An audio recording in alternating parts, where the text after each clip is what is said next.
আমলিক সরকার আমলে এরকম অত্যাচার করে। রমজান মাস সামনে ঈদের বাকি আছে 8টা দিন। এই সময় কি মানুষের সাথে অত্যাচার করে? আমাদের সবার তো ফ্যামিলি আছে, তাইলে এখন আমরা যে কিস্তিগুলো নিচ্ছি, কিস্তি এলাকা আমাদেরকে ছাড়বো না। কিস্তি এলাকা ঘর থেকে লড়ে না টাকা না দিলে। আমরা গরিব অসহায় মানুষ, আমরা দূর দূরান্ত থেকে এখানে কিন্তু আমাদের স্থায়ী না, আমরা অস্থায়ীভাবে আসছি ব্যবসা করার জন্য। সমিতি থেকে 20-50 হাজার টাকা লোন নিয়ে আমরা রাস্তার ফুটপাতে ব্যবসা করে আমরা জীবিকা নির্ভর করি। এর মধ্যে আমাদের এতটা বছর এতটা দিন এভাবে গেল। হাসিনা সরকারের আমলে আমরা একটা মুহূর্তের জন্য বসতে পারি নাই। এখন হাসিনা সরকার যাওয়ার পর থেকে আমরা ফুটপাতে সবাই একটু নিরিবিলি বসে দুগা ডাল ভাত খাইতেছি। এখন আমরা এই এক্সট্রা সপ্তাহ সামনে থাকা অবস্থায় আমাদের সবার তো ছেলে মেয়ে বউ আছে, আমাদের সবার তো ফ্যামিলি আছে, তাইলে এখন আমরা যে কিস্তিগুলো নিচ্ছি, কিস্তি এলাকা আমাদেরকে ছাড়বো না। কিস্তি এলাকা ঘর থেকে লড়ে না টাকা না দিলে। এখন এই অবস্থা আমাদের কি করণীয় আছে? আপনারা আমাদের জন্য কি ব্যবস্থা করবেন? একটা ব্যবস্থা করেন। আসছি ফ্যামিলি নিয়ে, এর জন্যই বসাইছি স্যার। এটা তো ফুটপাত তো শুধু আমাদের হেমেদপুর তা তো না, সারা বাংলাদেশে ফুটপাত আছে। হ্যাঁ, তাহলে সরকার আমাদের যদি ফুটপাত উড়াই দেয়, তা আমাদের কোন স্থান দিয়ে দেখ যে তোমরা ফুটপাত হকারে এমন জায়গায় ব্যবসা করে কোন রাস্তাঘাটে বসতে পারবা না। তা সরকার আমাকে এটা সুবিধাও করে দেখ। আমরা হাসিনার টাইমেও বসতে পারি নাই, এখনো যদি আমাকে এরকমই করে। একটা ঈদের টাইম আমরা বিভিন্ন এনজিও থেকে টাকা বসে কিস্তি ফিস্তি নিয়ে মাল উড়াইছি। আমরা যদি করে বেচতে না পারি, তাহলে আমাকে কিস্তি লাগে আমাকে টাকা মাপ দিবে। আমাদেরকে কালকে রাতে জানাইছে, রাতে 11 বাজে জানাইছে।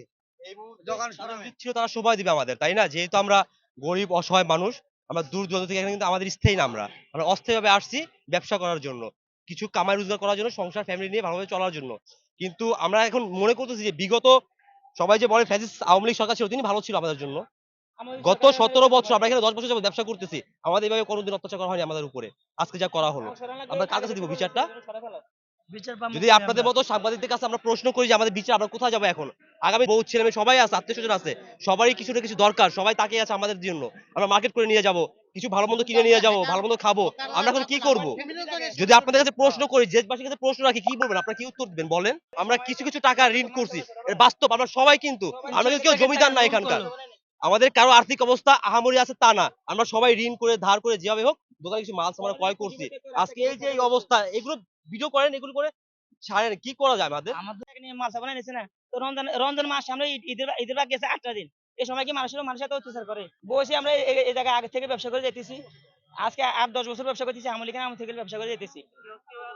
আমলিক সরকার আমলে এরকম অত্যাচার করে যে তোমরা ভেঙে দিয়ে শুরু সরান লাগবে বলেই তো তোমরা সরা ফেলাও। আমাদের উপর একটা নির্দেশনা এসেছে যে উপজেলা প্রশাসন, পুলিশ, আমাদের রোস্টান হাইওয়ে, সেনাবাহিনীর সহযোগিতা, সকলে সম্মিলিতভাবে আজকে আমরা এই উচ্ছেদ অভিযানটা পরিচালনা করছি। আমাদের ডিস্ট্রিক্ট থেকে হলো যে আমাদের 2জন ম্যাজিস্ট্রেট এসেছে এবং এডিশনাল এসপি মহোদয় এসেছে। তো ওনাদের যৌথ সহযোগিতা নিয়ে আমরা এই উচ্ছেদ অভিযানটা সাভারে হেমায়তপুরে পরিচালনা করছি। আপনারা জানেন ইতিপূর্বে আমরা কয়েকবার এই উচ্ছেদ অভিযান পরিচালনা করে আসছিলাম।